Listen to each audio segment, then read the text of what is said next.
Fancy lad. Fancy lad. Fancy Podcast, lad. fancy lad. Fancy Podcast, lad. gonna talk to my friends. Gonna share a Fancy thought. lad. Gonna have a laugh. That's what I Fancy thought. lad. Fancy lad. Fancy Fancy lad. podcast. Fancy lad. Fancy lad Fancy lad. podcast. Yeah. And we are back. Oh, yes, we are. Man, I just can't not agree with you on that. I know. I And, try. You know, the words, I never think that they could taste any sweeter coming out of my mouth. But Mhm. today, Mhm. a little extra sweet. Is it all the pineapple? You know, I actually coated my lips in a sort of agave nectar lip gloss before I came here. Oh, I know agave. You know agave? Yeah. A guy named Vay? Oh, yeah, exactly. You know Vay? Yeah, you know him too? One hell of a guy. Love that guy. Love him. Love him to death. The king. Dude, yeah, exactly. I mean, some say the ultimate rightful heir to the throne, king of freestyle. Yeah. And I think I'm guessing 100% of the people say that. I mean, I think that some people would actually argue that the heir to the throne would be the prince of freestyle, Mhm. which would have to be Rodney Mullen, Right. since, I mean, there's not too many freestylers in the game. Right. But obviously, anyone that would argue that would be blasphemy. No. But obviously, So, Dave I mean, Vay- I just want to ask, is that what you're saying? No, I'm saying Dave Vay is obviously the king of freestyle. Right. So, And there's been no king before and no king after because so- he is the one and ultimate king. Therefore, by default, Rodney Mullen would have to be. I don't know, dude. He's maybe head of Homeland Security. Dude, he's just a fucking blip in skateboard history, okay? I've been saying for years that Rodney Mullen was just a fucking trend that I'm glad has come and gone, okay? I know. And I've known you for years, so I've been witnessing you say this for years. And the weirdest part about it, I'm glad that you're speaking your mind, Mhm. Speaking your truth, Right. so to say. Yeah. But you pick the weirdest spots to say it. I mean, Star Market, in the cereal aisle, you think anyone in there knows who Rodney Mullen is? Well, what do you want me to do? You want me to wait till I get to the fucking water/toilet paper aisle Yeah, exactly. The water/toilet paper aisle. where everyone's just talking about Rodney Mullen 24/7? Well, the only people in the water/toilet paper aisle are skaters because they know Nate Greenwood loves to drink water. And the bananas are also in that aisle, Yep. which is weird. Water, banana, toilet, Toilet paper. paper. And Kombucha. you need the TP for CP. That's toilet paper for clean poop. Oh, interesting. I didn't know what CP was. Yeah, clean poop. TP for the CP, because I thought you were saying you needed Toss Papas Mhm. for the Chris Pastras. Yeah, I mean, that would actually be an interesting Because if they did something. because that rhymes pretty well. Does it? Toss Papas for the Chris Pastras? Papas and pastas. Yes, Those rhyme. pretty well. Pretty okay. Damn it. You got me there. Mm-hmm. That's what happens when I try to fuck with the word scientist. I know. I'm over here being a motherfucking number scientist, I know. which, as a number scientist, I can say that Toss Papa did the 900 See, first. yeah, I'm talking motherfucking proper pronouns over here. I mean, as I said, you're the word scientist. I mean, So that's all up to you. whatever a person's name is. Hey, what'd you do today? Did you see the that thing that happened on the thingy there? No, what thing? There was a thingy on the I have an app, and you press it, and it brings you little skateboarding things. And there was a thingy on there, and I saw Yui, and I saw me, and I saw a bunch of people we knew in there. Okay, first of all, I meant proper noun. Second of all, you're talking about the long-awaited Fancy Lad Man Ramp edit that finally premiered on Thrasher Magazine. That is exactly Episode what I was talking 3. about. That's exactly what I was talking about. A Warble production. Yeah, it came out today. You know what? I actually did see that. Oh, you did see it. Yeah, That's good. yeah. I'm glad. What'd you think? Did you like it? I thought it was fantastic. I thought it was a fantastic edit. That's I had a similar view. I watched it and I said, I think this is fantastic. I think the best thing about the edit was everything involving one Tom Tweak and one Bigzo, Mhm. where it was kind of the brains behind the whole edit. It's weird. I had a similar thought And I wasn't sure if it was just me that was thinking it, Mhm. but I am glad and reassured to hear that you were thinking the same thing.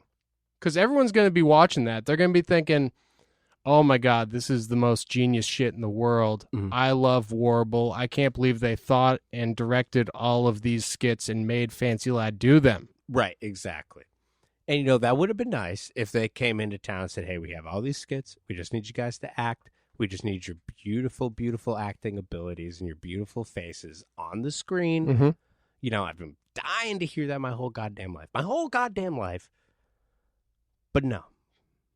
We had to think of ideas. Which was bullshit. But also really fun. Yeah. It was Yeah. great. Because the skits were the best part. I like to think so, but I'm biased. To be fair, it was great seeing that Fisk trick in there. I totally forgot Fisk was there for any of it. Yellow Exit Fisk.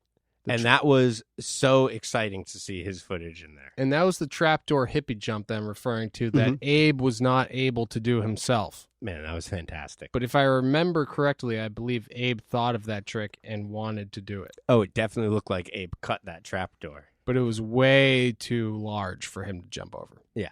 His vertical leap is just about an inch, if that high. Yeah, it looked like Abe bought the blueprints for that trapdoor off Dr. Seuss. Yeah, he built my dog house that leads into my small Being John Malkovich room, which is actually a small Being Jamie Thomas room. I don't know if I'd want to go in that room. It's a little scary at times. It sounds pretty frightening. It's intense. Honestly. Yeah. Honestly, very frightening. Right. Speaking of Jamie Thomas, did I tell you who I saw today? No, who was it? It wasn't Jamie Thomas. Wasn't the chief. No, it wasn't the chief. And actually, that was actually a pretty bad segue. Star of Trump on this. It wasn't the chief. It wasn't. No. It wasn't the chief. It's Cater. Cater from Baker Skateboards. Cater from Baker Skateboards. From Baker. From Baker. Yeah.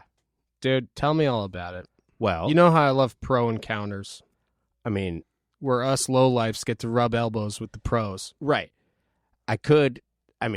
So you want me to break it down for you? Yeah, please break it down for me real quick. I mean, I could, but you know it'd be a lot easier if, I don't know, I had a beat. All right, shit, I'm a little rusty, but here we go. Okay, thank you, bro. All right, can you just break it down into this beat real quick? Yeah. So I was sitting on the stoop on my lunch break. Then I heard someone coming down the street skating. And I thought, who is that? So I looked up and I thought, oh shit, that's Cater. I know that guy. So I said, hi, Cater, my name is Tom. He said, don't look at me like that. Then he threw some trash at me. Okay, so that's not what really happened. Oh, he didn't throw trash at you. No, I really wish he did, though, because then I'd have something to put on eBay. That's true. Yeah. No, but I saw him, and I yelled his name. Cater! I said, yo, what's up, Cater? And then he said, oh, hey, what's going on? Kind of tricked him into making him think like we knew each other or something.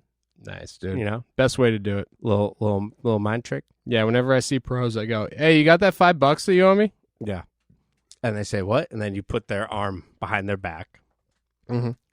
And they go, oh, dude, I think you're going to break it. Mm-hmm. And then you say, yeah, that's what you fucking get for fucking fucking with my boy Tom, motherfucker. and then I come up and I say, Yeah, I told you not to fuck with me, you piece of shit. But usually it turns out pretty well. Yeah, they cough up the money relatively soon. Yeah. But anyway, saw Cater. He was in Boston. He was going to Copley, blah, blah, blah. Did you ask him what kind of trucks he was riding? No, but they looked wide. Really? Yeah, I can only assume they were Crux brand trucks. Because of how wide they were. Because how wide they were. And also, I mean, the width. I mean, I can't think of any other truck company that wide that could possibly fit 5 puppies across the hangar. Well, Crux is, I know they can at least fit 3 puppies. Well, I've got the 3 puppy. Yeah. Oh, I've got the 3 puppy. Mm-hmm. I mean, that's how they measure their trucks, right? Yeah, by puppies. Yeah. By puppy length. Exactly. Well, you know, I wish we knew who Cater skated for, which truck company. And I feel like we'd only be able to find this out if we came across some sort of truck expert. You know what? I think I have the exact person in mind. Are you serious? I am serious. But first, I think we need to go grab a beer. Definitely, because I just took the last sip of mine. Now I'm not going to last very much longer. Okay, cool. All right. And then we're going to we're going to get down to the bottom of this. Oh, thank God. Oh, thank God. All right. We'll be right back.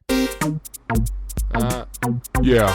Yankee Doodle came to town without his macaroni hat. All he wore was a crown, about 8 gold rings, some Louis Vuitton, and I'm pretty sure he had clown shoes on. He was walking with a strut like I never seen, and he drinking from a can so crisp and clean. So we introduced ourselves just to see what was good. After all, he was new in our neighborhood. Well, my name's Crunkled Sam, and I'm here to say that I make a mango kush in an American way. The natural mango flavors really make it the tops, not to mention all the Hugh melon hops. Mango American Kush from Clown Shoes Beer is conveniently available throughout the year. So what do you say, boys? Have a drink with me? Yeah, I'll take one. Yo, I'll take 3. For more information on Clown Shoes Beer or where to purchase Clown Shoes Beer, visit www.clownshoesbeer.com. Yeah. And we are back. Oh, yes, we are. And, oh, boy, does it feel good to grab one of those Clown Shoes brand beers. Oh, man. Damn. That looks delicious. I wish I could lie to you and say that it tasted like shit. You know, I'd love to say that I was a jealous boy right now, but... Dude, was that a Bubble Farm over there? Yeah, this is a Bubble Farm IPA. Oh, God, you're so lucky. This is one of my favorites. I'm drinking this fucking little crispy crisp ale over here, which is also one of my favorites. I mean, we could trade real quick if you wanted. All right, real quick. I mean, just in the spirit of COVID, right? All right, we'll go. throw them. 1, 2, 3. Oh, God, that was so fucking good. God, Little Crispy's delicious. Oh, God. Man. Yeah, now that we have our Clown Shoes brand beer, what was that you were saying before the break? You said you had some sort of... Oh, I was saying that I had a perfect idea for who we could talk to about the truck company that caters skates for. And who's that? What, the truck company? No, who can we talk to? I mean, okay. Well, first of all, are you familiar with their Instagram? The app, yeah. Yeah, I'm familiar with the app. Are you that familiar with their Grind Queen Truck Co. account? Grind Queen Truck Co. You know, it's funny that you mention it. Yeah, I am very familiar with that account. That's like one of my favorite skateboard meme accounts that I've ever come across. So, I don't know who that is, but I DM'd them over the break. Dude. And they hooked me up with a little Zoom call there. Dude. So. You got him on the podcast. Oh, I got them. The mystery. Oh, yeah. The man of mystery. I don't know. Maybe. All right. You're being pretty mysterious about it. But, I mean if you say that you got him, then I believe you that you got him. I'm not trying to be mysterious about that. I'm just saying I do not know who this person is at all. I love that. I mean, what's not to love?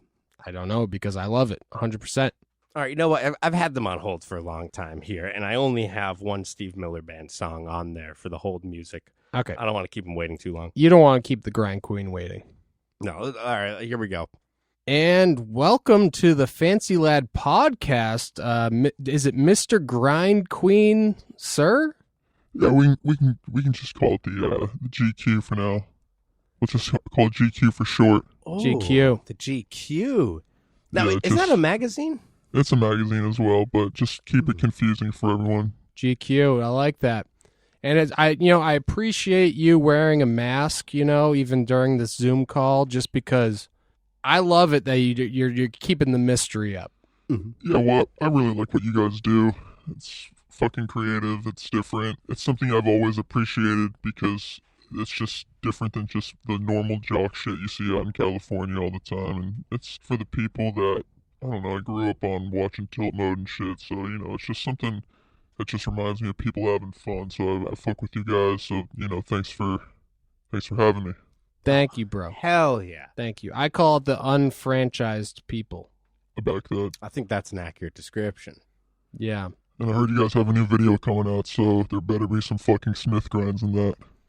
Don't let me down. You thinking front Smith grinds?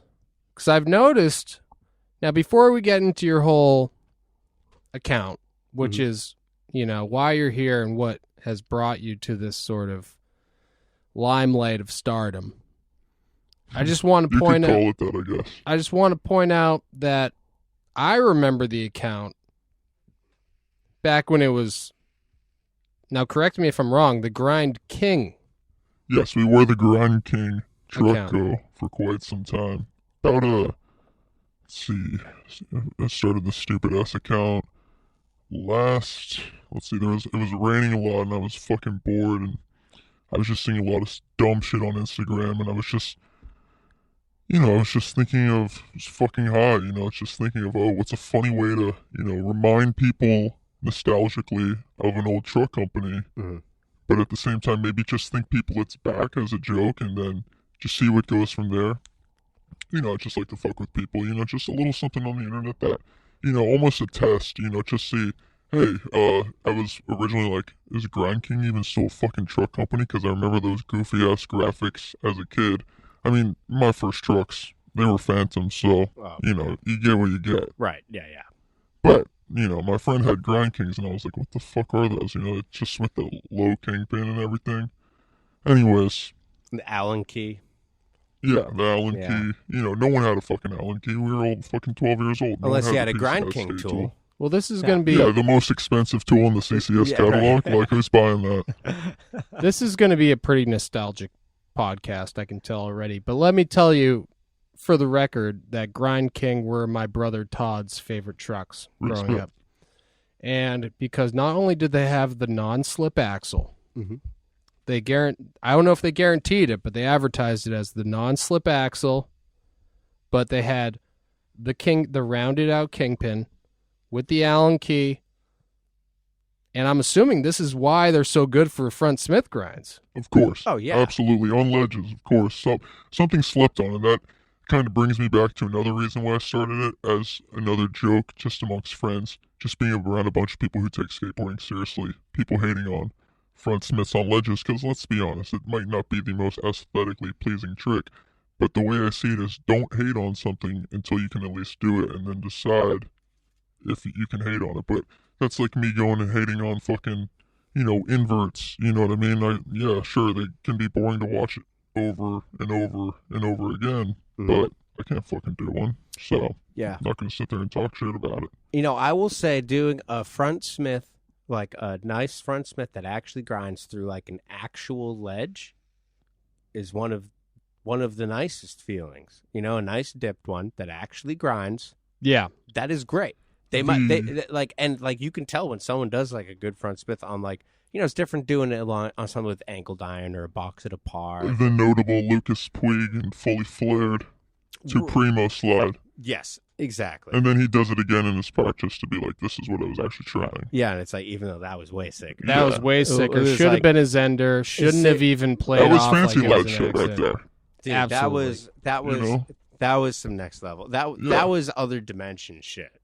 Another fancy There was lad. a rift. I almost was wondering if he was riding silver trucks the way he slid that Primo slide, because they had those. It's like these got to have little like hubcap things on the end. I think he was on Royal. Somebody call me out on that if I'm wrong. I'm pretty sure he was. It was that whole krill tap, at the time. It reminds me of that one Pat Burke trick where he goes to do the nose grind and slips into the lip slide and still lands it, but they used it for his part in the Slave video. Gotta love it. Right there, you gotta love it. Because he put heart into that shit. That unexpected outcome. Yeah, I'd like to talk to him about that, because you never know the story behind that one. Right. It's true. But back to truck technology for a second, I just want to say one of my favorite innovations in the truck, obviously there's the Tensor Slide base plate. Oh, gotta love it. Which, gotta love it. I hope they bring it back one day. I'd like to have it now that I can do nose slides. Dob stuff. Dude, Mr. Dabalina? Mr. Dabalina. Mr. Bob Dabalina? One of the greatest heel flip nose slides. I mean, absolute jock on a board, but completely utilized the way the truck should be used. Right. Oh, yeah. Nose slide, shove, nose slide, tail slide, shove, tail slide. I think they made a point in the Storm to do every combination of nose slide variations. Correct me if I'm wrong, but if you go through and watch that video, I'm pretty sure they do every variation that they could with the nose slide. In and out, flip in, flip out. They might. Except I don't think that they were doing any nose slide to crooked grinds or nose slide to 5-0s, No. That was already trended out at that point. That was already a thing of the early 90s that Yeah, that's was starting yet to to come come back. Exactly. We see that a lot now, but there was a time where that wasn't always the most popular thing to do. No, not at all. But one of my other favorite truck sort of advancements is the Fury truck base plate that had the built-in interlocking rounding of the bolt, so you didn't need a skate tool. I don't know if do you remember this? Wait, what was it? The base plate stuck up.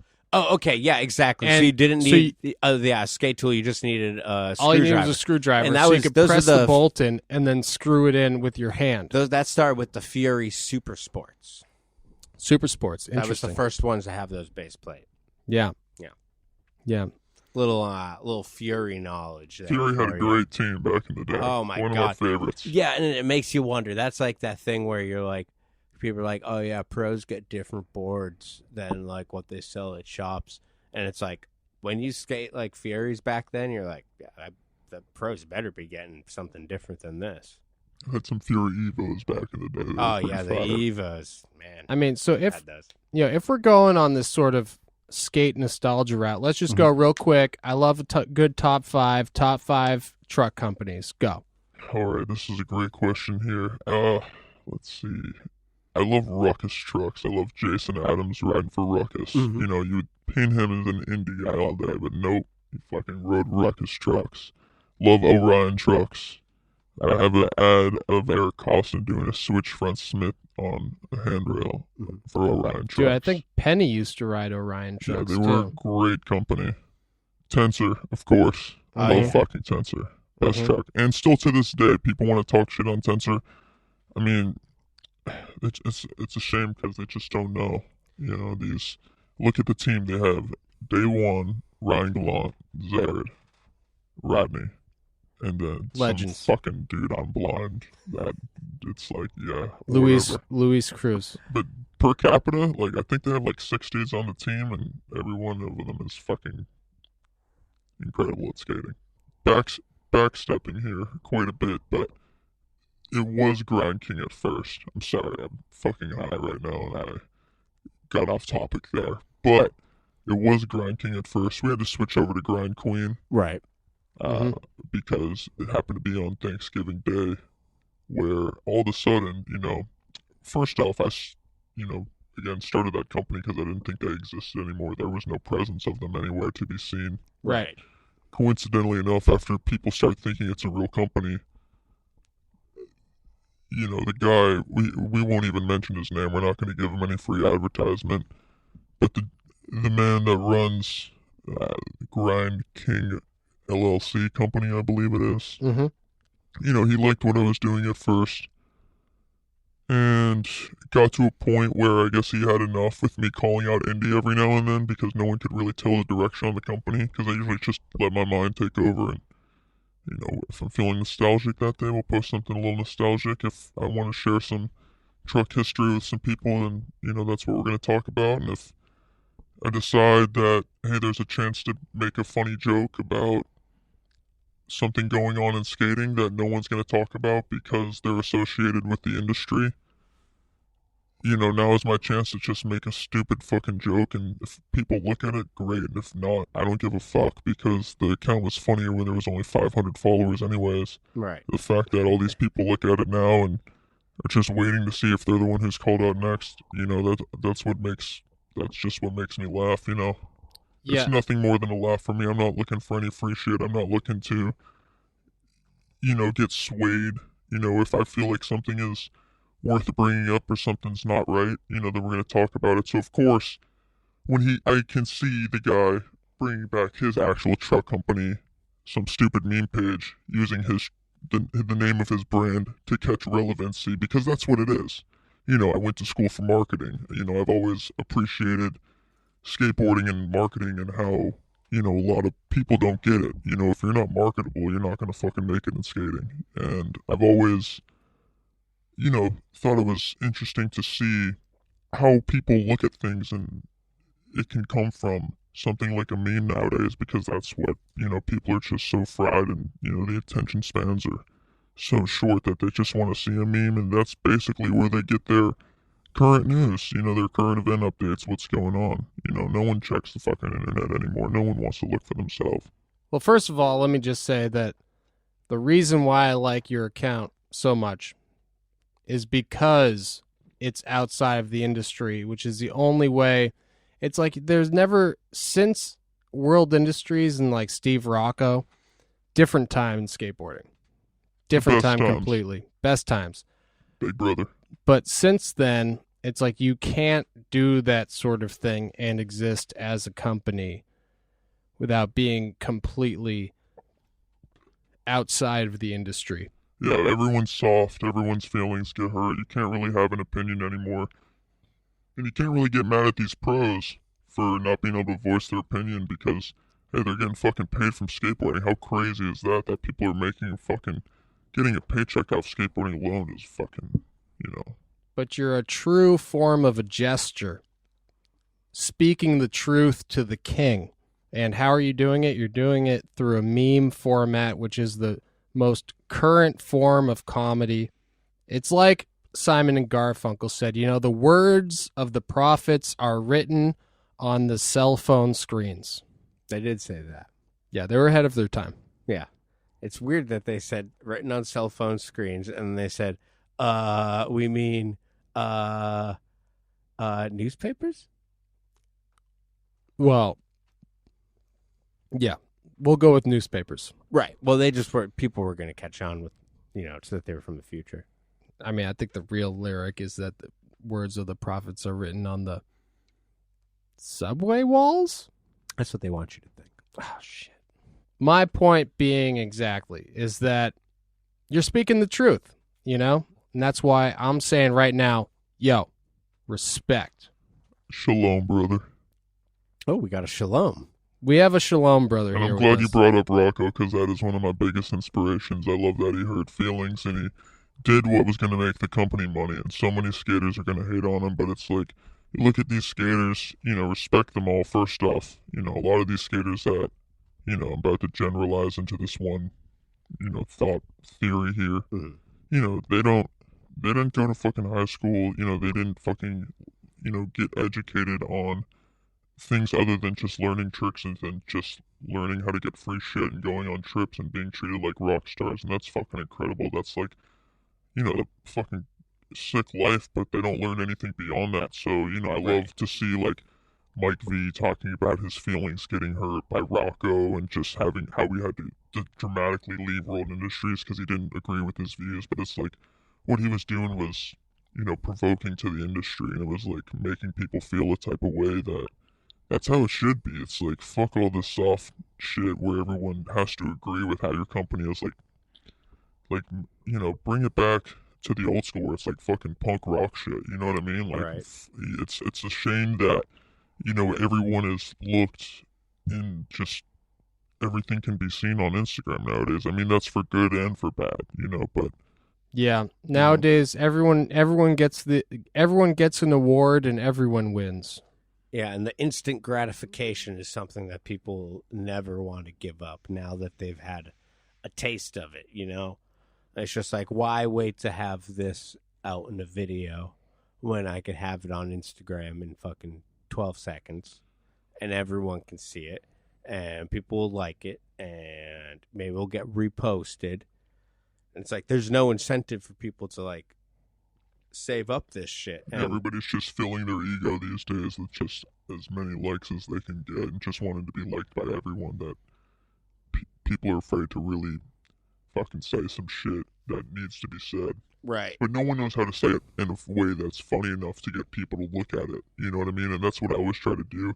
You have to find a way to make a joke out of things where it's like you kind of give them a little pat on the back while saying fuck you at the same time. Well, if you come in too aggressively, then people are just going to think you're hating. Mm-hmm. Otherwise, you come in a little bit, with a little bit of that satire there or whatever, people are going to actually, potentially pick up on it.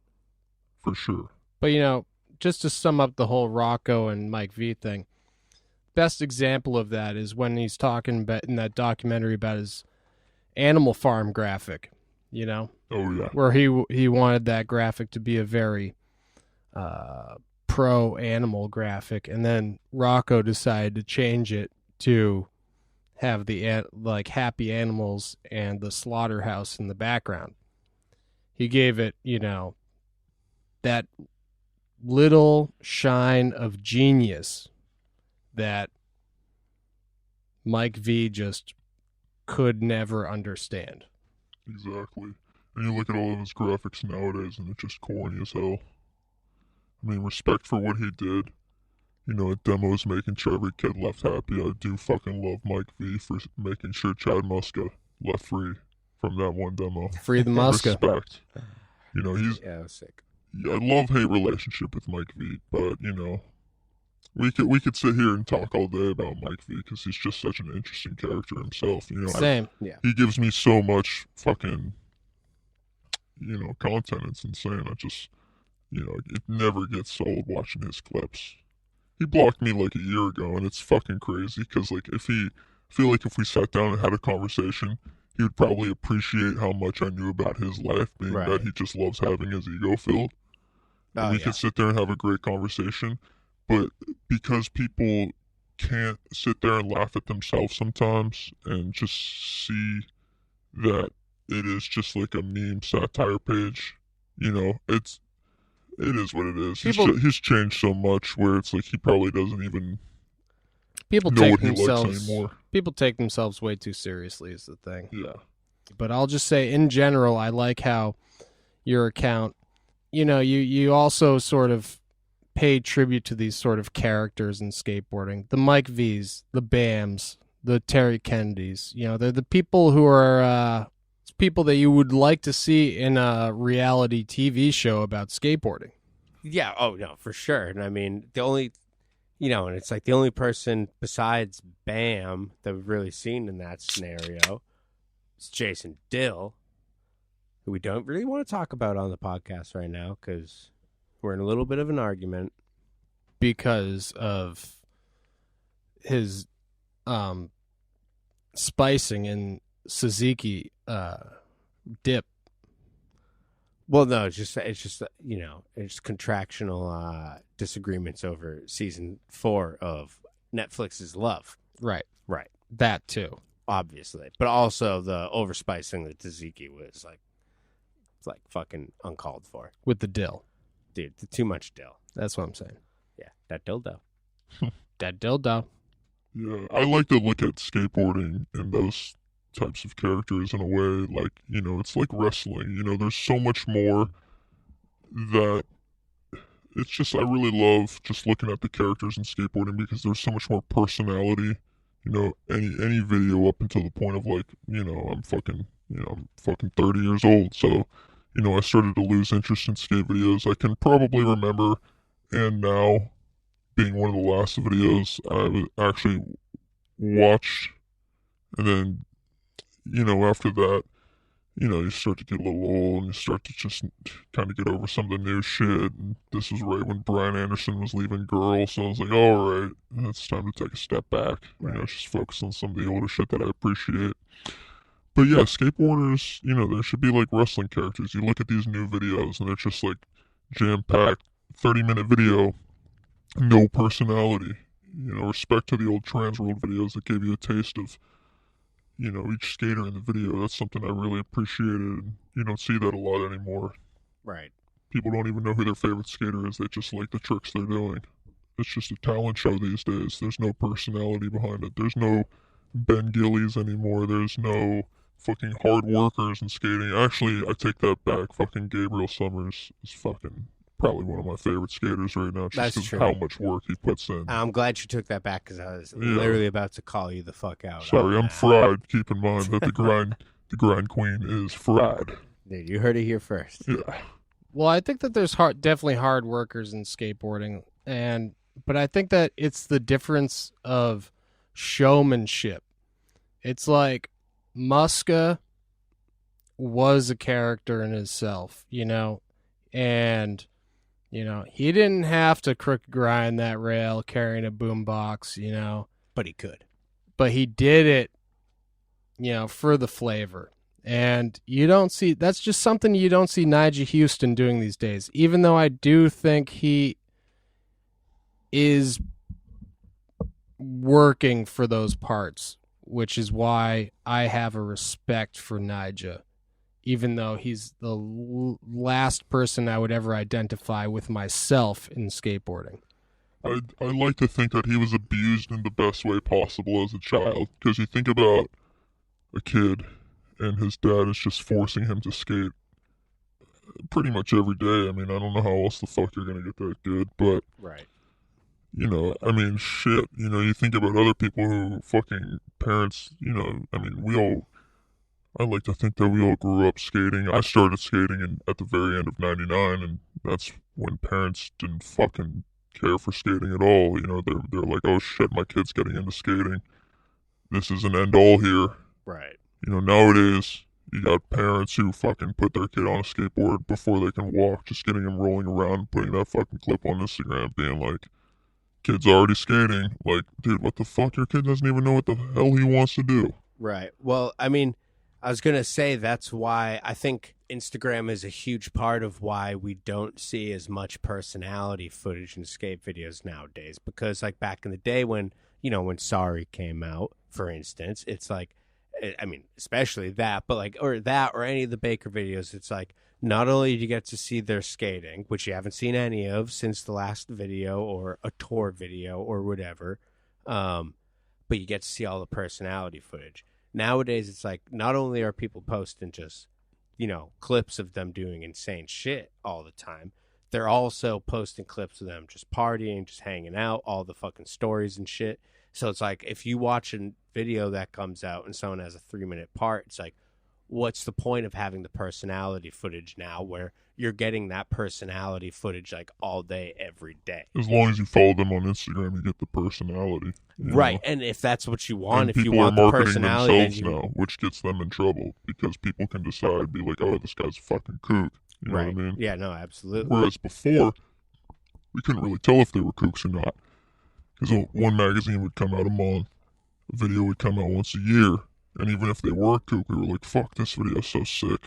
You know what I mean? I mean, trying to think of, maybe one, this could be a bad reference here, but again, I'm just thinking of like, shit, just audio one step beyond, think about Markovich's part. Like, that dude's a fucking kook, but Right. when I'm watching this video and I'm 12, I'm thinking every fucking dude in here is sick because they're all pro skaters. You know what I mean? But when these pro skaters now have the chance to market for themselves, create their own personalities, they end up getting themselves in trouble because they're doing too much, whereas, people should know less is more. Right. Less is always more. Yeah, like Heath Kirchart. Exactly. Fucking Jake Johnson as fucking well. legend. Anyone who doesn't have an Instagram is fucking killing it right now. Anyone who stays under the radar like that. Like Heath Kirchart never, I don't even know if I could remember Heath Kirchart ever having an interview. I mean, I think he's had interviews. I've got a box of Transworlds and Thrashers at the house. I- We'll have to. We'll go back and I know you posted that one issue of the Transworld where Jamie Thomas is doing the front Smith on the cover. And I remember in that issue, Heath Kirchart won Best All-Around Skater, and they had... Now, this is so uncharacteristic of Transworld, which I think this is genius. They had Tony Hawk dress up as Heath Kirchart and do a 540 on vert as part of his Best All-Around sequence. I'm going to find this right when I get home tonight. You got to check it out. I don't know. He must have an interview in that section, which is the only thing I can think of. But besides that, yeah, I've seen like an online interview and stuff like that. But, it's like even him just at the end of videos just thanking, Heath thanks no one.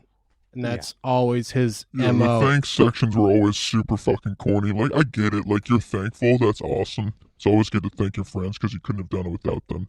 No doubt. But the thanks section in a video is just corny. I'm just always watching the footage behind it because I'm like, all right, this is the good B-roll that I want to see. And finally, you know, Well, I feel like the thanks section for a long time was like, I feel like a few videos did the thanks section, and then people were like, all right, so this is what you do at the end of the video is you play like kind of like a montage, outro montage, and you put a thanks section over it. You know what I mean? So it was like, because I remember like when we were making Tweak 1, it was like, all right, we're going to make like the thank you section. It was just like we were typing up absolute nonsense for it, you know, just like, you know, just thanking people that would never ever see it, you know, just like typing shit. And I it's love like, that oh, this Baker is 3 one is just all on just paper, and it looks like fucking Bagel just wrote that shit out. Dude, Just like- the music credits, that's fucking genius. I Yeah. love that. Oh, and they blur out Greco because he had the Queen song initially. Yeah. The whole video is great. Oh. And again, they were like the first video to figure out how to put some. I mean, that's not the first video. I mean, there's, you know, Baker 2G. We could get in a bootleg video. Right. We again, you know, another time, another place. But Now, I was gonna they say, did a good job with the hijinks. as far as like Kirchart not being on social media, you know, he's like at an age where he's grandfathered into like he does not need to be a part of social media, and no one is gonna like hold that against him. And like he picked the right route, because like look at someone like, I'm gonna do, for all you people that aren't Patreon viewers out there, I'm using air quotations, Jeff Rowley, who ever since he started posting on social media, all he's gotten is like a bunch of hate because, you know, he's into hunting, you know, which is, I mean, I'm not into it, but, you know. I guess teach their own, a little problematic, To though. each their own. Right, exactly. So, you know, he's at the same age where it's like he totally could not have an Instagram, and no one would be like, well, where the fuck is Raleigh? They'd be like, oh, of course he doesn't have My favorite, I like what you're saying. It just makes me think of my favorite example of that is Pat Duffy, because the first thing I think of Pat Duffy is that sick fucking back Smith right through the fucking kink. Yeah. Like, come on, shalom. Yeah. But if all you like got to do is Terminator. go to his Twitter feed and see him tweeting the most conservative, outrageous shit, just saying a bunch of shit that no one should fucking write and post to the public. But, you know, keep that shit to yourself. I haven't That's the problem these days. He's ruined his legacy, you know? Yeah. I haven't read any of that stuff, even though Pat Duffy, fucking legend, you know, respect. But last I heard of him, he was just preaching all of that fluoride shit by having all the, like, expensive filtrations in his shower heads and everywhere in his house. So I was figuring he was more of a conspiracy guy. I'm sure he is too. I'm just going off of what I've seen, you know. I haven't looked too much into it because I know how fucking crazy he is, and I just really don't give a damn about Pat Duffy anymore because No. I know how fucking crazy he is. I mean, he doesn't really even have a Preach. career, though. You know, it's like, Yeah, he fucking ruined it with Airspeed Shoes, the worst fucking company ever. yeah, Svitek too, probably, you know.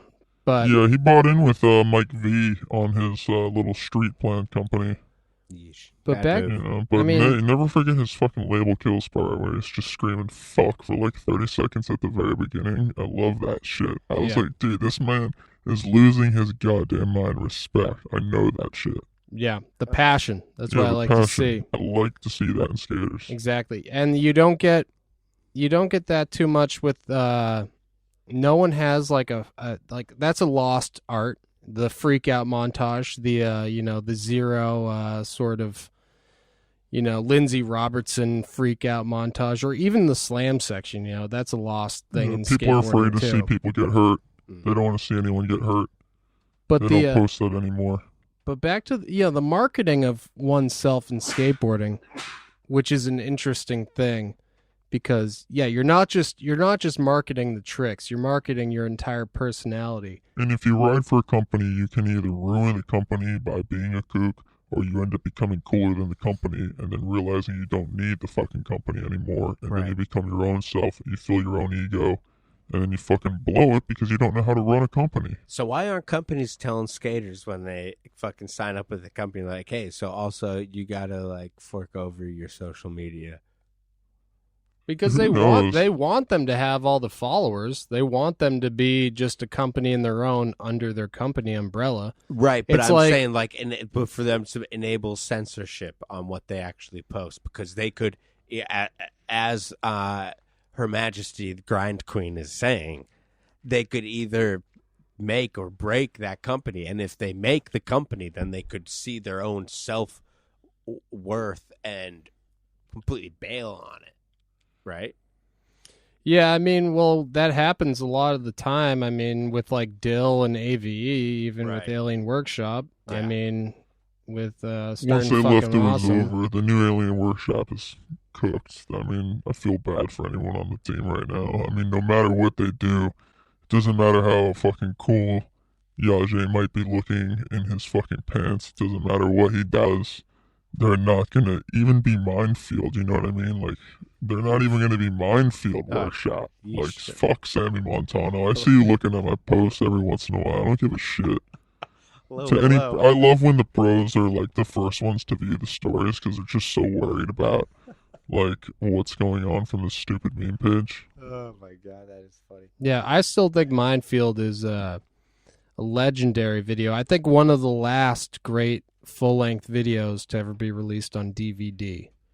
Absolutely. It was like Quality soundtrack too, that's what makes it. It's unfortunate that, you know, for whatever reason, the budget in the music nowadays is just shit. You know, no one can get a good soundtrack anymore. I mean, respect to Jamie Thomas, you know, that's another character we could get into in skateboarding for hours on end, but respect to him for just pulling whatever songs he wants and sometimes not even having the rights using the video and then just figuring it out later, you know what I mean? He's like, this is what I wanted to fucking do.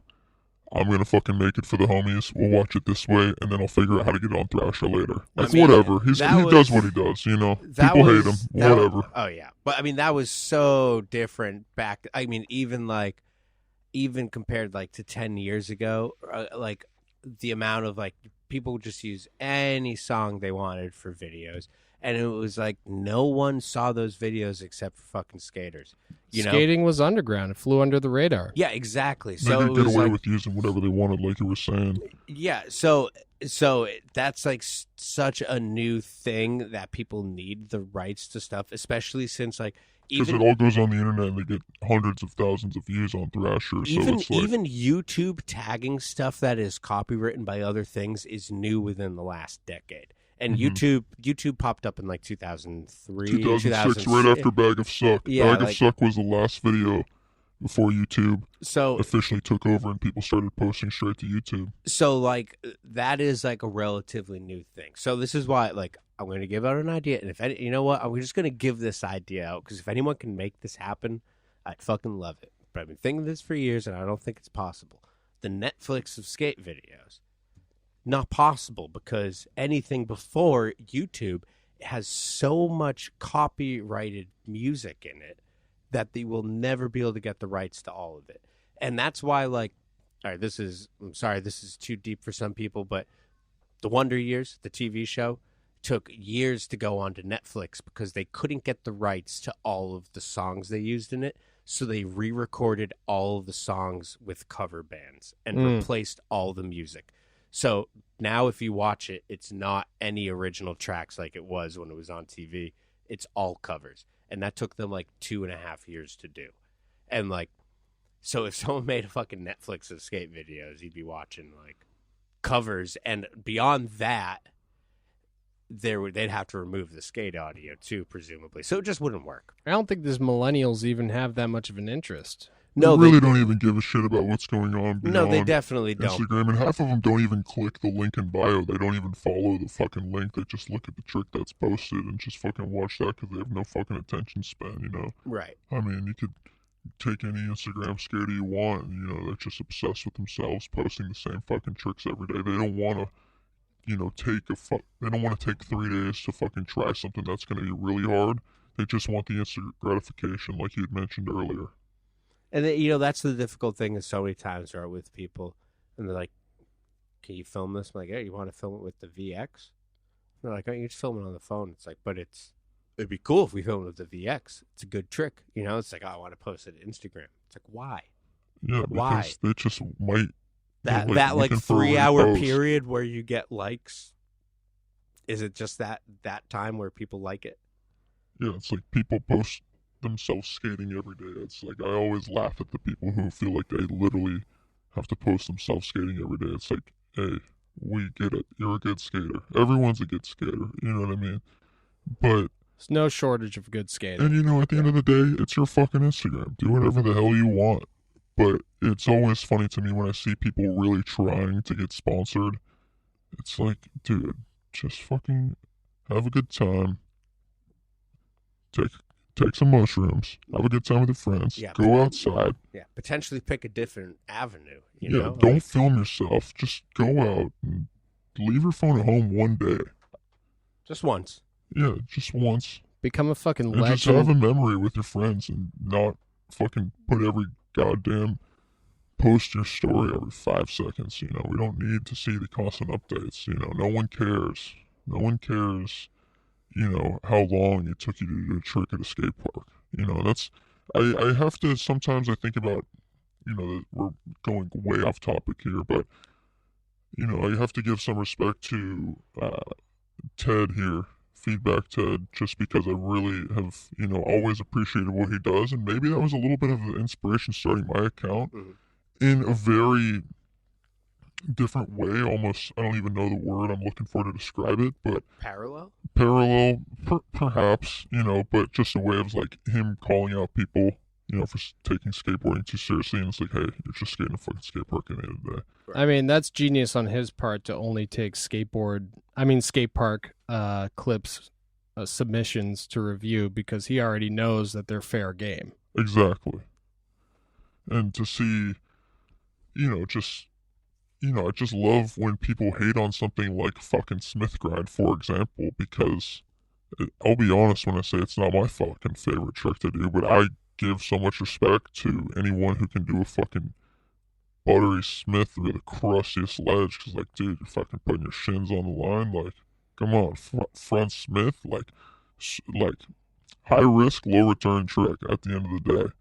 But, like, when you see a good one, and I'm going to just straight up reference Chris Haslam here, because that one's been on my mind, the varial flip Smith grind on a handrail. Like, Right, so right, who, right. yes, we know it was not an actual street rail. Barra built it. Bare spots. Yeah, we were all on that tip for like a year and But a half. still before fucking that part crazy to came do on those tensor trucks that don't turn for shit. You know what I mean? Somehow through that kingpin that wasn't that low at all. Those kingpins on the old tensor trucks were not low. There wasn't a lot of fucking Smith grind clearance because the wheels are so big and people were skating, what, like 8-inch boards. So to see it like a buttery Smith grind between, I don't know, 98 and 06, you know, that's when I was paying the most attention to skateboarding right there. Right. You know, to see a fucking, you know, Smith grind, it's like, okay, that's interesting. And I like it. It's different. It's hard, and people don't really do them that much. And it's nice to see someone avoid using the slider plate completely, you know? One of my favorite things about tensor trucks is when I see someone do like a fucking 5-0 grind on tensors. It's like, okay, no base plate utilization. So you give it up for the front Smith grind, but not so much the back Smith grind. I think that's my favorite part about it is I personally love back Smith grinds, and you know, back Smiths are sick as hell. They look way sicker. Kenny Anderson doing them. I have, you know, there's pictures of him in Transworld, and it's just a great photogenic trick. But I just think something about the front Smith, and a lot of people, especially ledge skaters, taking skateboarding too seriously and just hating on Smith grinds, but not even being able to do Smith grinds is always just funny to me. They're like, oh, fuck a Smith grind. Like, I'll just do a stupid, perfectly balanced nose grind. Yeah, that shit is fun. I do them all the time, and they feel great. But you can't hate on a front Smith on a ledge unless you can fucking do one. You know, it's like for years and years, everyone's hating on varial flips. And, you know, and I still have a little bit of hatred for him. But it is totally one of those things where it got to the point where everyone was hating on him. And it's like, you've never even done a varial flip. You know? Yeah, it's because it's hard to make look good. And Well, that's what it comes down to. Well, that's what everyone hates on him is like for the most part, they look bad. Mm-hmm. But people can make them look good. Yellow Exit Steve Nesser. Good varial flip. Corey Shepard and What If. Corey Shepard, yes. Okay. Nate Jones, Mike Carroll. Right. Okay. So Mike Carroll, one of my favorite skaters. So, but that's became one of those things where eventually, like, everyone was hating on it because, like, yeah, it's a gross looking trick unless you know how to do it well. But then it got to a point where it was like, you've never even tried this trick. You know what I mean? And it's because front Smiths have such a high risk, low return that at the end of the day, it's fuck. Why would you want a front Smith right through this ledge? But I think that's just the funniest part. And also, there's nothing worse than when you're going up for a front Smith on a ledge and you don't quite make it all the way, your and then you toes just hit. fucking your shin calm down. smash. Yeah, it's fucked up. Dude, that shit sucks. And then you're like, fuck, that happened because I was trying to front Smith. Fuck that. Yeah. The board So then you do goes to back flat. Smiths. You could just eat shit so bad it sucks. Yeah, backsmiths way cooler. Personally, love them. But everyone knows that backsmiths are cooler, so it's just fun to Definitely steezier. Yeah, absolutely. It's fun to make fun of a trick that doesn't get a whole lot of love, but then also be like, hey, this fucking front Smith was really sick. And I also love just finding a good front Smith bail. You can scroll through the page and find some just be like good front Smith bails, and it's just always hilarious to me. I don't know. You see all these all these other pages on Instagram that like take skateboarding seriously, and they're like, oh, here's a whole page dedicated to backside tail slides. Let's like, no one fucking cares. Like, sick. Like, I love pages that are nostalgic, but you got to do it in a way to make it interesting. Like, or else it just gets scrolled over and no one can really appreciate what's going on. So again, less is more at the end of the day, and you got to find a way to make it interesting and to point out something that makes it interesting, you know what I mean? Because at the end of the day, like, tricks are tricks, but it comes down to an art form. Like, skateboarding is definitely not a sport. Anyone who calls it a sport is obviously a jock, Right, like, right, and that's the thing. It's like I've seen that backtail page that I think you might be referring to, and they'll like post people's backtail slides and say, like, essentially put like one of those, you can click yes or no, like, is this a backside tail slide? Yes kids or just no. looking for validation left and right. Right, and essentially they're all backside tail slides, and obviously some of them are really bad backside tail stalls, and some of them are great backside tail slides. And it's like, you're not giving me any context here. Like is this the first time this kid's gotten into a backside tail slide before? Because if so, then yeah, fuck yeah, this is a backside tail slide. Like, hell yeah. If you're comparing it to this, like, fucking Tory Pudwell or something, like, no, then no, it's not. But that's just like, that doesn't have any, that account has like no like significant like relevance. You know what I mean? That's not doing anything. That's not doing anyone any favors. It's just another guy running an Instagram who's like, hey, here's a trick everyone loves. People fucking love to see sick tricks for the most part. Right. And that's what they do. And people are already putting stuff on their Instagram for validation, and they just want double validation. And no one cares if it's fucking Brian from Oklahoma doing a backtail on a park ledge just to get a thumbs up. You know what I mean? I like to look for, the rare front Smiths that you see in videos that are just like, holy shit, like, this is a great skater who's known for many other tricks, but it's funny to see him doing a front Smith. Like, I like to think of the one from Chomp, it's Eric Costin doing a fucking front Smith in the Lakers jersey. It's fucking just flavor, dude. I mean, that was easy for him. That whole part was throwaway, which I love, It's my favorite Costin part. Fucking Definitely Frosty. mine Oh, too. yeah, for sure. Yeah, No, I easily his best footage. I think you'd be hard-pressed to find someone with a And different favorite people one. who are, there's Someone so many whose opinion I 18-year-old respect kids is- these days because it's crazy. I mean, we're living in 2020, so 18-year-olds these days don't, they fucking might have never seen Sight Unseen, which is just, Yeah, well, they don't care because they've seen stuff on YouTube, Instagram, and they saw the H Street video once, so they're good. I know they just fucking skate curves. Yeah. Now they understand what it used to be like, so they don't need to see any of your old man shit. All right.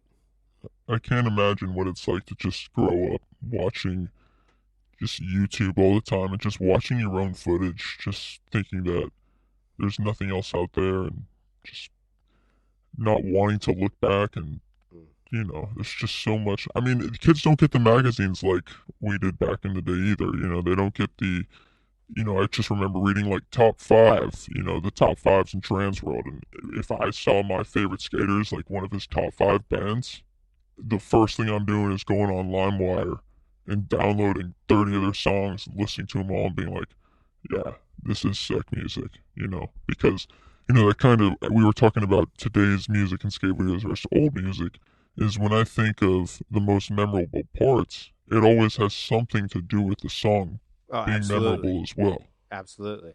And And then, I'm sure you downloaded all the tracks from a skate video and Of made course. you have a mixtape for Misled Youth. oh yeah. I assume you got one for Sorry. I don't know about you. I mean, I used to make ones for the PJ video. And you can even tell the difference between the kids that grew up on Tony Hawk's Pro Skater, Mm-hmm. 1, 2, 3, 4, and Underground, Yeah. versus the kids that just grew up on playing Skate 1, 2, and 3, because the music in those video games is just so bland, and it just doesn't have any character. It doesn't have that just, oh my god, there's no Primus, you know what I mean? There's nothing that just gets you fucking, like, revved up. I don't know, it's just different these days. I You feel know like what I mean? that- They get motivated on their own shit. They don't get hyped up because of the culture anymore. There used to be, like, music and skateboarding, and now it's just, like, fucking whatever we can put on the internet without getting it removed, is what we're going to do. Right. Well, I feel like skate came out at a very bland time in skateboarding. Oh, and it's created by, like, you know EA. what I mean? That's no Neversoft. Yeah, you for know. sure. And Yeah. so many things are just such whatever stoner rock that they have the copyright for that's in the Thrasher edits. Don't get me wrong, I love seeing Figgy play fucking guitar, Right. Oh but my god. at the end of the day, it's no fucking Block Party. block party. It's, Yeah.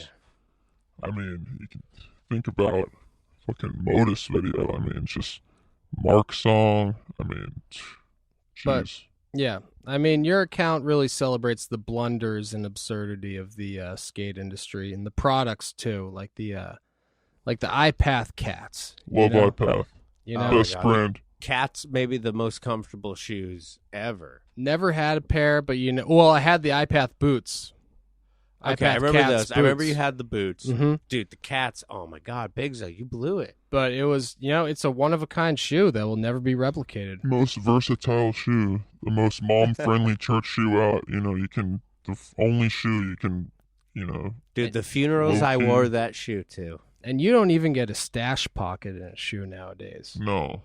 See, the Not at iPath all. also had a stash pocket. They're spending, $90 on a fucking blazer these days. It's insane. It's just comes with nothing. There's no stash pockets. And it's bullshit because weed's legal now, so you can carry it around. So where's my stash pocket? Yeah, it's true. Yeah, you see Satori making a comeback. It's just a matter of time before iPath tries to make a comeback. It's weird that the Satori wheels that they made with the stash pocket didn't take off more. They could have hit some weed in between the bearings and the wheel. Like, they're very well. A hollow wheel, didn't Richter one Yeah. run a hollow wheel for a bit? I mean, Flip had the side cuts. They couldn't have just figured out a way to, And also, bury some nug in there, I don't know if anyone at grind it up. Satori It has to be is grinded, of listening. course.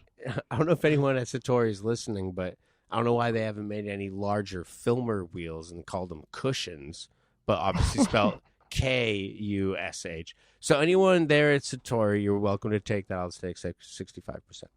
Wow. Thank you, bro.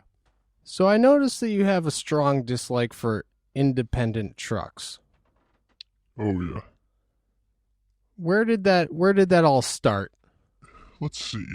I don't want to miss anything here, so I'm glad you brought this up. It's funny we haven't talked about it yet. We just get so deep into having a good time talking about skateboarding that I forget that it's like, oh yeah, I do hate independent trucks, but It's only natural to push the negative aspects away when you're thinking about something you love so much. You know? especially because, a lot of people like to think like, oh, he's just sitting here hating on independent trucks. And it's like, it's not really that. It's just like, they kind of make themselves easy to hate on, and like, how do you not see that big fucking iron cross right in front of you? And I don't think it's really about the fucking logo that I hate, and it's not really anyone on the team that I fucking have a problem with either, because Jason Jesse doesn't even ride fucking independent trucks, so we'll talk about that later. But I think it's a lot of people that ride independent trucks. Think about everyone at your fucking local park. And for me personally, I'm just gonna go off of just the biggest shitheads that I can think of. It's always the dudes riding indie that are just like throwing bottles and just like breaking glass and just like causing a fucking scene and just being absolute just pieces of shit off the skateboard. You know what I mean? Oh, you It's mean the just like, dudes that aren't actually skating? yeah, I mean, you look at, and again, I'm not talking about anyone on the team here because, again, they're a professional skateboarding team. It's like, they pick and they market what they do. But I'm talking about you're just local skater kids who are just complete piles. There's just fucking just drinking and just like not even the drinking is, dude. I'll fucking drink all goddamn day long, but it's just like causing a fucking scene, just like throwing beers everywhere, just disrespecting the place, and it's just like, okay, just all these indie kids, and those are the ones, the group of dudes that I'm thinking of are the ones that the reason why I started the account was just fucking making fun of them and just like, okay, like these kids are the typical indie riding stereotype, like wow, they're just like piles, so easy to make fun of, and I didn't ever expect it to get to where it is now. Like even just whatever. So what, it has 4,000 followers now, but when it was just like 250 people looking at these stupid jokes I was making about these people, it was funny how it started to catch on.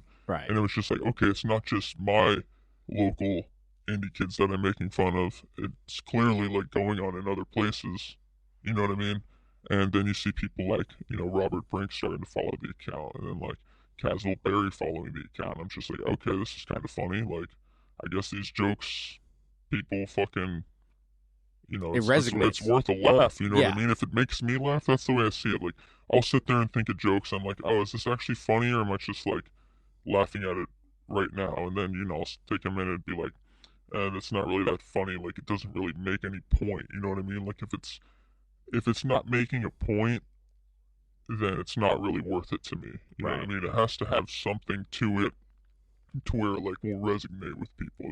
Even one of the most recent ones that I joked about is just fucking indie skaters not being able to fucking do manual tricks. And again, there's plenty of fucking people who ride for independent trucks who can do manuals, but like, dude, they're all just a bunch of fucking idiot kids who just want to fucking slash grind on fucking coping all day long. And that's fucking, it feels great, but I don't want to see Instagram videos of you back and forth for 50 seconds long, just fucking hitting shitty slash grinds, you know what I mean? Not even stand up 5-0s. Right. Just disrespecting it. Because let's be honest, Independent is a classic skateboard brand.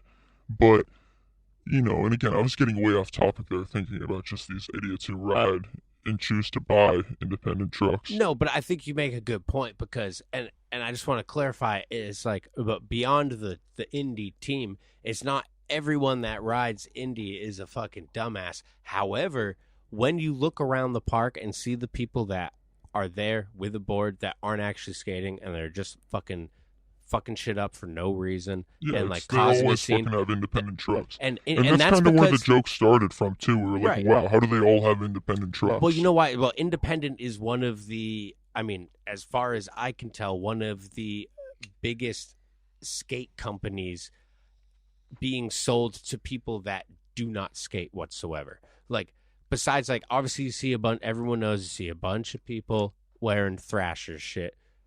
Yeah, like For Jason. But, like, independent, you see so many people wearing independent shit.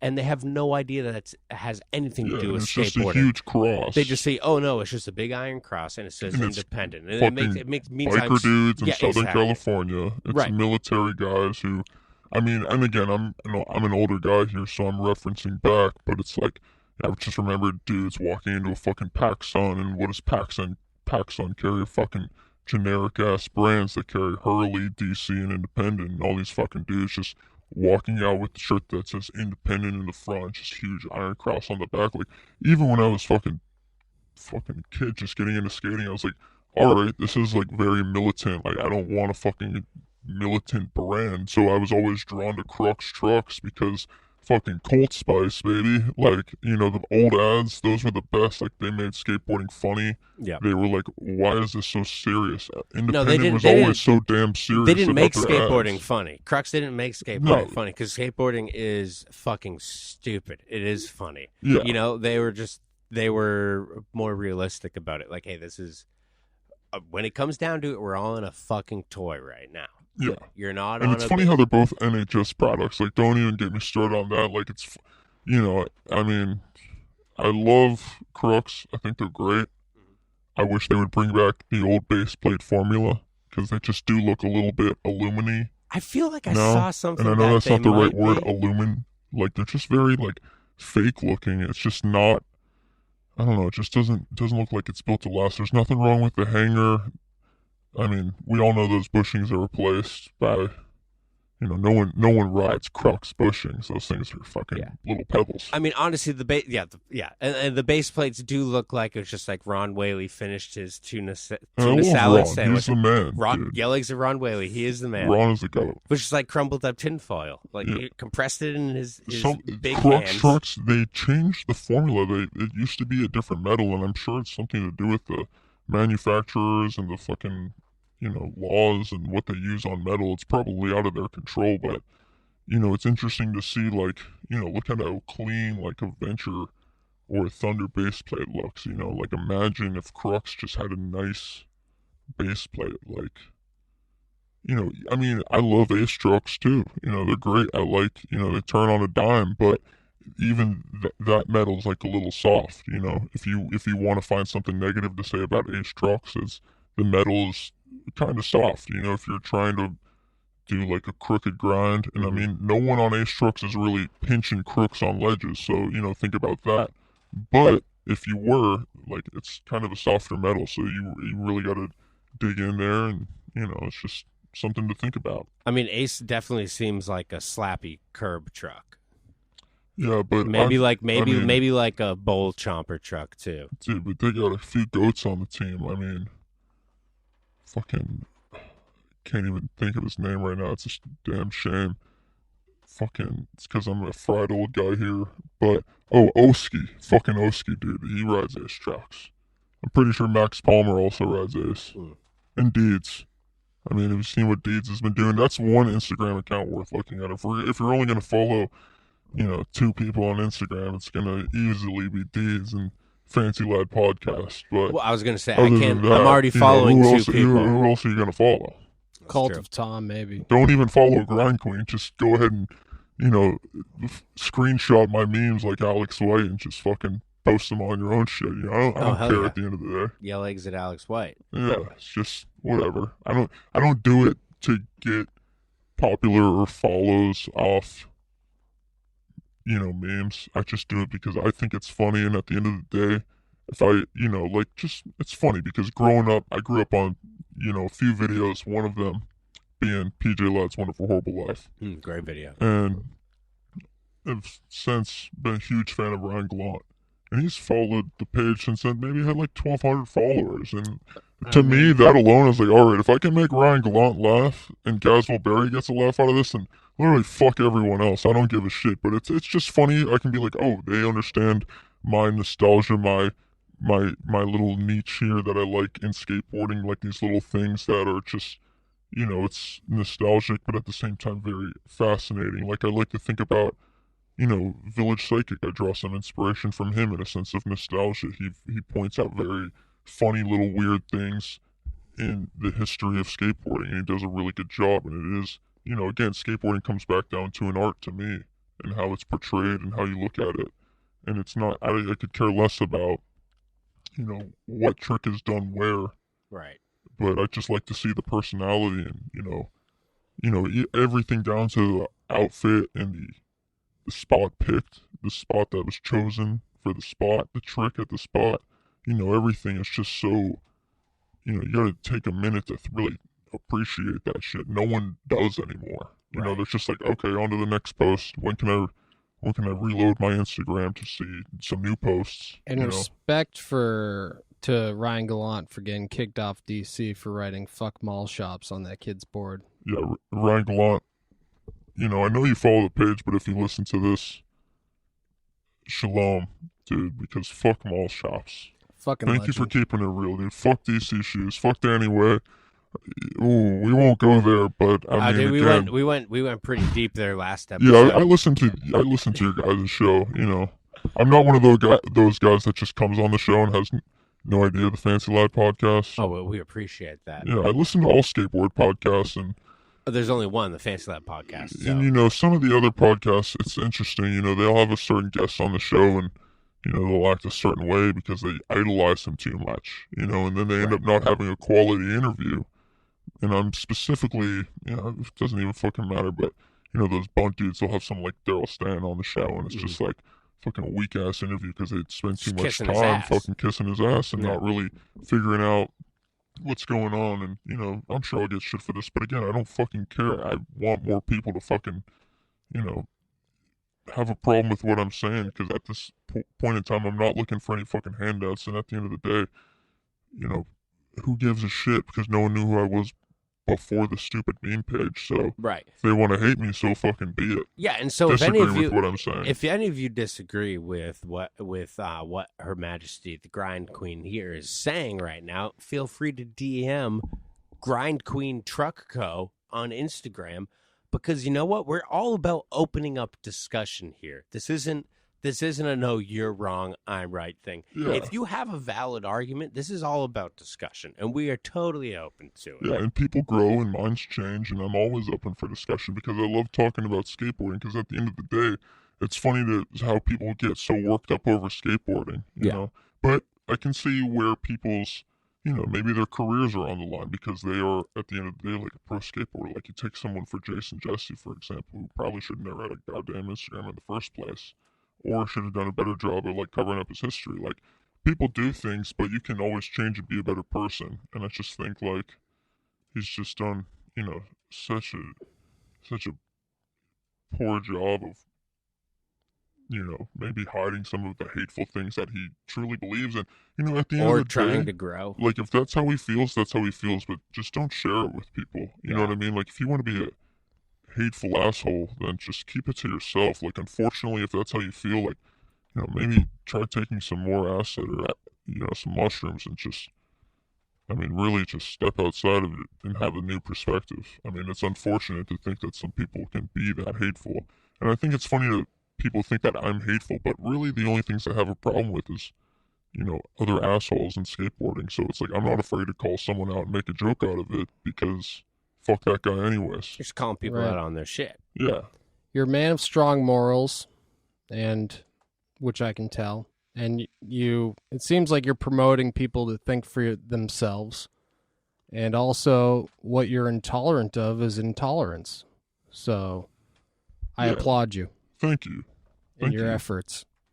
And it's just a matter of, you know, showing respect, give respect where respect is due, and just, you know, just a really loving skateboarding and just really appreciating the little things that people have overlooked in videos and just finding funny things to post or where people might want to re-see. But then also every once in a while making a funny joke to me and seeing other people get so damn worked up. It's just hilarious. You know, I love stirring the pot a little bit, especially when, you know, it's coming from someone that's not even tied to the industry at all and no one fucking knows who I am. So it's, you know, it just is that much funnier, you know? Yeah. But it's also like we're in a time right now where so many people skate, and seeing all these people skate is so accessible. So people are just so willing to hate on the stuff that they see. It's like, you know, just for all you people out there that maybe have not been skating for that long, understand that it will not be like that forever. People will not give a shit about skateboarding again at some point. And all the people that you meet that do skate, those are going to be the only people you're going to want to be like talking to. So, exactly. You know, just like kind of go with that perspective that you're all on like a similar mindset from the beginning. And, you know, because eventually you know, they're going to be slim pickings. Yeah, you know, I like to think back of everyone who I started skating with, and no one skates anymore. And, you know, this is a little off topic, but I've always just appreciated the smaller things within skateboarding beyond the tricks. I just remember being a kid, flipping through a trans world, and being hyped on the interview and some of the shit that I'm reading about the pros and being like, yo, look at what Jerry Sue is saying about Josh Casper in this interview, and no one really fucking gave a shit, you know what I mean? And it was always bizarre to me. I was like, what, don't you want to, like, know more about what's going on? Like, fuck it, so what? You could say it's like your own little TMZ, like pop culture behind the scenes, but if we're gonna sit here and watch these skaters all day, it's fun to get some personality, especially, you know, when you only got so little as a kid when there was no Instagram. It was fun to dig deep, and I think that people don't really dig deep on finding whatever it is they want to know about people anymore. They just believe what they hear through a stupid meme, and then they believe it. And that was the funniest thing to me about bringing Grind King Truck Co. back in the first place, because so many people thought I was real. Kids would even fucking send me sponsor tapes sometimes, like, yo, send me free shit, send me free shit. And I would just watch it and never say anything, or just let people believe what they want to believe. Right. And even to this day, people will still send me Grind King shit thinking it's the real page, being like, hey, what's going on? And then other people will be like, the only reason why I bought Grind King trucks is because I thought this page was so funny, which is always hilarious to me. I was like, okay, I'm doing this guy a fucking favor. Right. He's too old school to get how marketing works. He probably didn't like Steve Rocco either, you know what I mean? Some people just don't fucking get it. And whether you like it or not, that is the more uneasy it might make you feel, or yeah, so what if it's making fun of someone else? Like, that's what people are looking at, you know what I mean? Like, no one's looking at fucking stupid clips, you know what I mean? Clips aren't fucking selling product, you know what I mean? It has to be this advertisement somehow. I mean, I was thinking this when the Vans video came out, Propeller, and it didn't have any one quote in the video, and no personality footage, you know, and that's like industry standard now, where there's no quotes or anything, because I feel like if somebody is opinionated or even has, you know, any sort of reflection of their personality, I feel like companies are they're just worried. They're just worried that that's going to, like, alienate people. Yeah, they don't want to be held accountable for it, you know? They're like, oh, who knows, 10 years down the line, we may get context to this, you know? Or rather, something may come up that all of a sudden this could be put into that context. They're just videos designed to be played in the background of, like, a Zoomies or fucking Tillies. You know, something that you can easily put on loop that every family is going to be able to try to understand, because it's like, oh, this is top-notch quality skateboarding, and, you know, this is some music that I can enjoy because it doesn't say anything. Okay, prime example here again.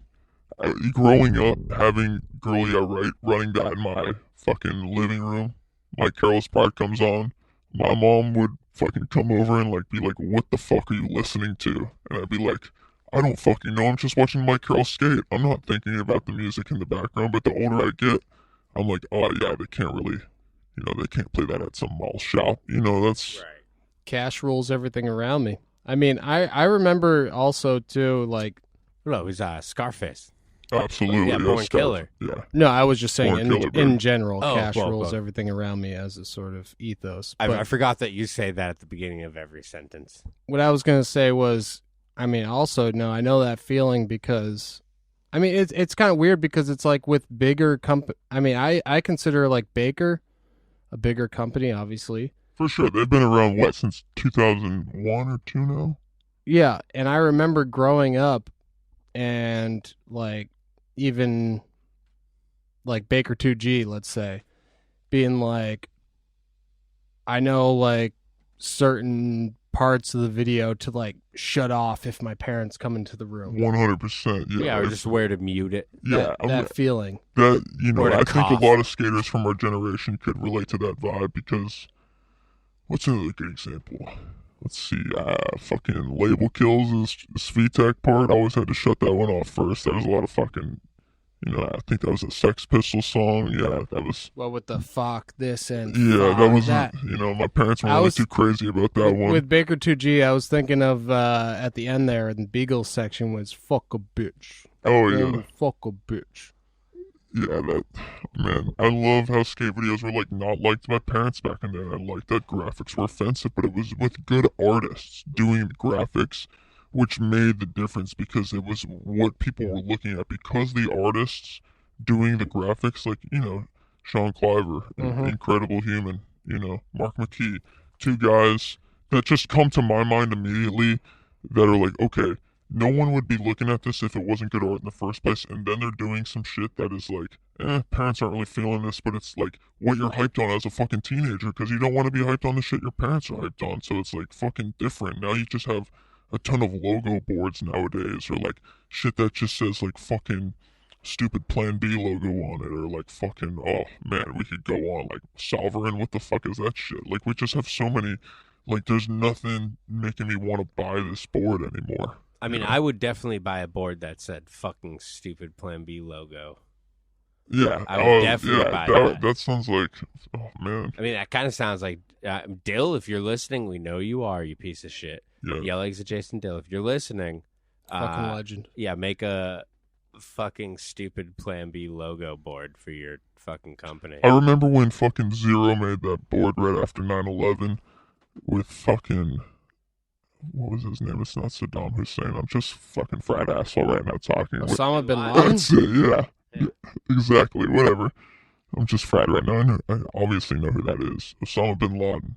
He was on the Zero deck, and it was like, scratch this fucking asshole off your board. It like said that on the top ply, and it was like, I remember my dad going into the skate shop with me being like, oh, you gotta scratch that board up. But I was like, I didn't want that fucking board at the time because I was more hyped on like Flip, Right. But I remember being like, that's fucking sick. Like, skateboarding isn't like that anymore. And the people who try to make offensive graphics these days, they're just not really good at it. So it's like a damn shame when people try.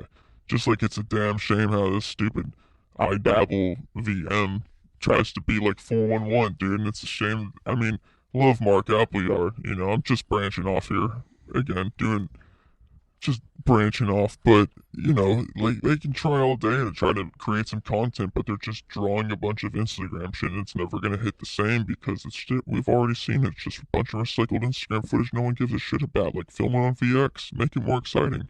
Yeah, they should just be all like VX only submissions. Yeah. Make it somewhat exclusive. It's like, I understand that they're trying to bring some nostalgia back to skateboarding and create a 411 style video, but Mark Appleyard is never going to be Lance Mountain, Yeah. Love him, though. Nothing against Mark. One of my favorite skaters.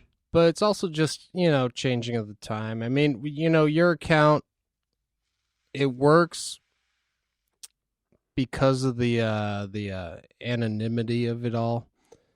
I mean, it's like the same reason why Big Brother could never exist nowadays as an actual media platform is because advertisements couldn't get behind it to fund it. Mm-hmm. But it's one of the blessings of the internet. It's one of the curses of the internet that you get to have this platform, but you'll never you can't really it's existing, like we said, outside of the industry, because you can never actually probably start a company like Big Brother, where you are funded through the advertisements, because people aren't going to back this sort of, for lack of a better term, hate-driven content. And the people looking at it, they don't understand the problem. Again, I'm nowhere near Big Brother. I look up to them for inspiration. But people see it as hate, but they don't understand it's a joke. Like, the fucking best one ever is the How to Kill Yourself.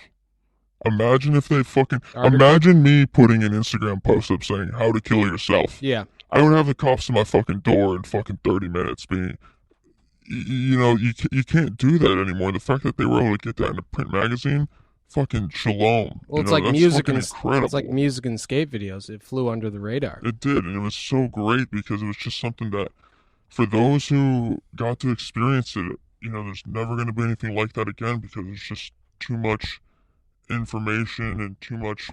Everyone's, again, you just put whatever up on the internet whenever you want, but just that thought alone, being like, okay, here's an Instagram post, just no no preemptive stuff. You have like no idea where this is coming out of like left field posts, like how to kill yourself. Like, dude, fucking. Not only would the account be shut down, but I'd be fucking in jail. Like, well, okay. yeah, the amount of surveillance these days, there would be no way to. Yeah, no, you. And don't. it's just like, it's not even really a joke you can make anymore, you know, because we're all woke citizens here. We're all It's true. good No, people. absolutely. We're, you know, times change. And all of your hate stuff, you can tell it's from a place of passion for skateboarding. It's a Definitely. place And of it's actual glorifying skateboarding. I don't even feel like it's even a place of hate. I feel like it's just like laying it out. Like, here's this. Exactly. This happens. And it's- Soothsayer, if you will. Right. Exactly. It's like, here it is. Take it or leave it. Look at it or don't. You didn't make it up. Exactly. I didn't It's- make this up. This is here. This And existed. for me, this it's happened. like some of these jokes write themselves. Like the whole, you know, fucking Kyle Walker joke. I don't know if you guys are familiar with that. Fucking, the show with the knee graft episode. Like, dude, that is so perfect. I was like, I remember sitting there with my grind queen at home being like, oh my god, like, pardon me, but this joke just wrote itself right now, you know? Yeah, And it's just doing things in a way where it's like, okay, you're making a point, but no one cares if you're just calling someone out and just fucking saying some shit about them, calling them names. Like, you gotta be able to find a way to make a joke to where it's, like, funny. it's like when Big Brother called out Corey Duffel, like back in the day. Yeah, absolutely. It's pretty much, just an updated version of that. And it's not even like I go after one person in particular. It's like, fuck, if this person's being a blatant asshole online, right. let me just fucking put it out there and let it grow from there. I don't post something hoping it gets a shit ton of views or likes or whatever. It's just dude, at the end of the day, it doesn't even get that many. It only has like 4,000 followers. I'd like to think of it as like a cult following because the people, shout out to, it's funny we talk about Wonderful Horrible Life because, again, I got, Dave A is just, again, I think, I'm sure you guys are familiar with Dave A on the Shalom. Fancy Lad podcast. We're actually friends with Dave A. Yeah, I don't know if you ever met Shalom. the guy. I can't say that, I've ever met him, but Maybe we can hook you guys up someday. he is the king of freestyle. It's true. Absolutely. And we actually had a brief discussion about this earlier. I was just talking about that. And it's like, undisputed king of freestyle. No one's ever disputed it before. And if they started now, they can kick their ass. Yeah. And it's just funny to make people like Dave A laugh. I'm just like, start this whole thing as a joke to myself because this was a way for me to be like, okay, like, look at these assholes just throwing beer bottles around, just fucking saying, fucking bunch of, love Jake Phelps, but, everyone just like idolizing him in the worst ways possible. Just like, it's just those dudes who just run around and they're all just like, don't even get me started on like the racist and sexist and like the abusive bullshit, but it's always the guys that fucking ride indie trucks, and it's just, just going from there and just making jokes out of that, and then just, it's, you get encouraged when people like Dave A fucking follow your account. You've been watching the fucking Wonderful Horrible Life video since you were 12 years old, it's just like, oh shit, this guy's laughing at my jokes. Okay, let's see where it goes from here. Well, you know why Vay follows the account? It's because Vay fucking gets it. Yeah, I fuck with Vay. Vay is a dude that fucking gets it. And Vay's a dude that's always got it. Yeah. Yelling's a Dave Vay. It's true. Money in the bank. Dave A's money in the fucking bank. Money in the fucking bank. Well, I just want to say real quick that I appreciate you and I appreciate you being a fan of the company. And Absolutely. I think more, there's just too many jocks in skateboarding, and, some people look at Fancy Lad and they're just sometimes afraid to appreciate it, and I come from a man like myself just growing up in a way of knowing you could say what's legal and illegal in skateboarding, and you can take skateboarding seriously as much as you want at the end of the day. And I think it's important to grow up, knowing that a fucking Willie grind is whack as shit. You know what I mean? Like, fucking, at the end of the day, I just saw that fucking stupid Alex Wilms kid on Indie do the fucking Willie grind. down Rincon. It was fucking tasteless. It was so bad. It's like, yeah, so what if a nose grind's already been done? Just fucking let it be. Like, go to another spot and do another trick. Oh, that was fucking tasteless. I want some less. I haven't seen that. I mean, there is. It was a stupid Instagram clip he posted, and yeah, I'll see these things sometimes because, you know what I mean? Yeah. You be on Instagram, you gotta find content. You know, you can't make fun of shit if you don't watch it at the end of the day. That's how I see it. I watch everything because you can't Exactly. make fun of something if you don't watch it. And if you actually take the time to watch a Fancy Lad video, you're gonna see like, oh, these guys are fucking skateboard nerds who fucking really appreciate what's going on, and they're doing fucking mind-blowing shit. And again, this brings me all back to people hating on things that they can't relate to.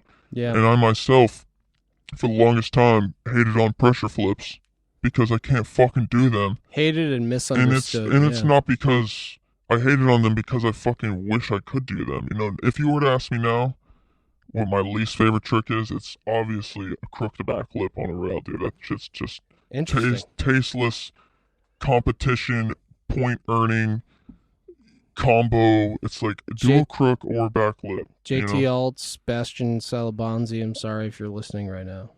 Yeah, JT Alts, I remember meeting you at the 88 demo back in the day. Thanks for the stickers. Nice dude, you know, stand-up guy, put on a good demo. Yell exit, JT Alts. Yeah, and you gotta love Bastian too, because he, like, I don't really love self-praise clips, you know, when someone gives themselves, like, you know, the self-dap up, but he did it in such a way, it was like, dude, you know, he fucking was trying there, like, that was all passion, you know, again, you can tell when someone's being a jock, Yep. and when it's like, he can't, I mean, again, yeah, Well, that was when his brother was in the crowd, and that was the first time his brother had seen him skate before. yeah, dude, I mean, So he was like, he's the only guy I want to see get hyped on his own skating, because it's usually fucking something insane, like the kickflip front board down, what, that 16? yeah, And it's then- like if you're Bastion and you're self-cheering yourself, is that you got a pretty fucking good reason.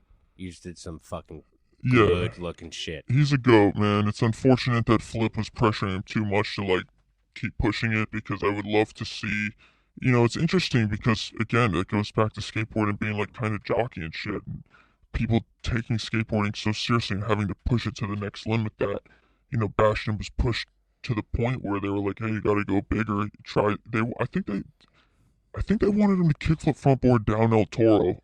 I'm like positive I remember reading that, and he Right. like didn't want to do it. Right, because he did that other kickflip front board. Exactly. Yeah, that was like kind of like dude, the warm man up. wants to live, dude. Like, fucking, no one's fucking flipped into a trick down El Toro that real. It's true. Yeah, and here's something we haven't talked about in the podcast, and I don't think we really have time to get into, but I'll just lay it out down Maybe here. I'll fly back into town and we can talk again, or I'll That'd be fucking hack your fantastic. guys' show and I'll intercept it Yeah, somehow just for a like come in commercial and break. talk about. But I was gonna say, it's like when Sorry came out, Flip was already going down.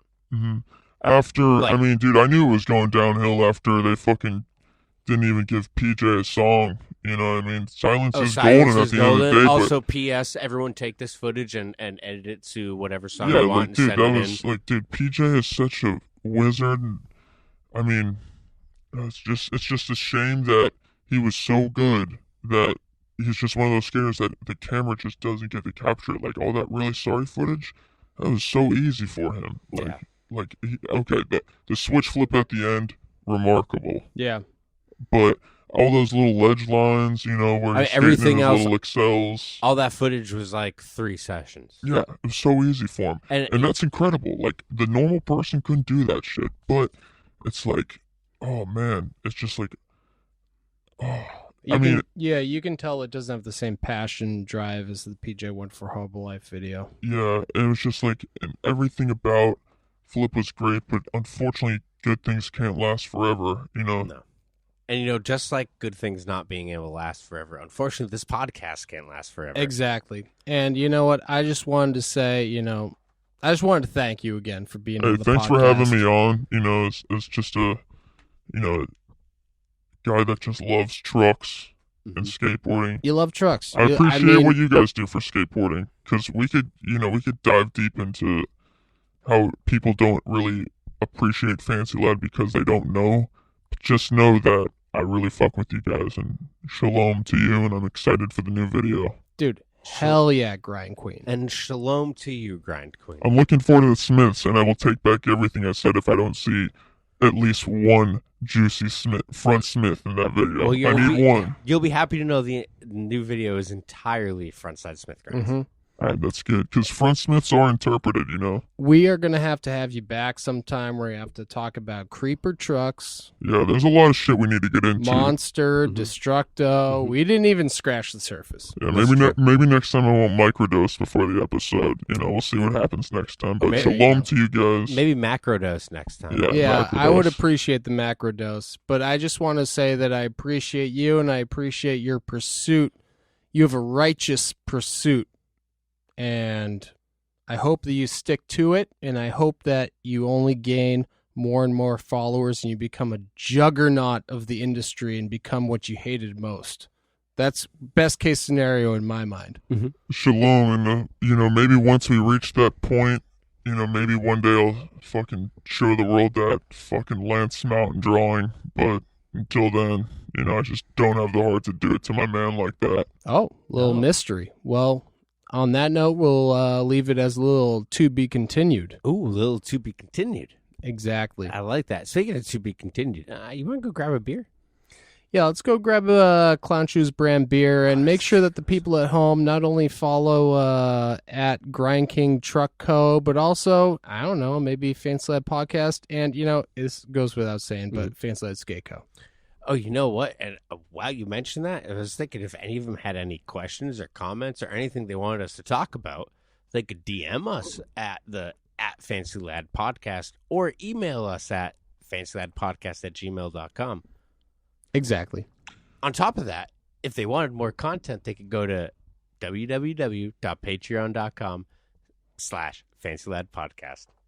Oh, yeah. I hear the content right there is popping off. I hear it's really extra steamy for all you sweaty and deranged fans out there. Also, just really going off the top, but anyone listening to this episode, if you send a clip of a Pop Shove Smith, tag Fancy Lad Podcast and Grind Queen Truck Co., and we'll send you a mystery box of shit that you definitely didn't ask for. Oh, that's fucking perfect. Oh, hell yeah. All right, so let's go get that beer. All right, sounds good. You know, until next time, thanks again, Shalom, fellas. Thanks for having me. Bye. and we'll see you later. Shalom. Yeah.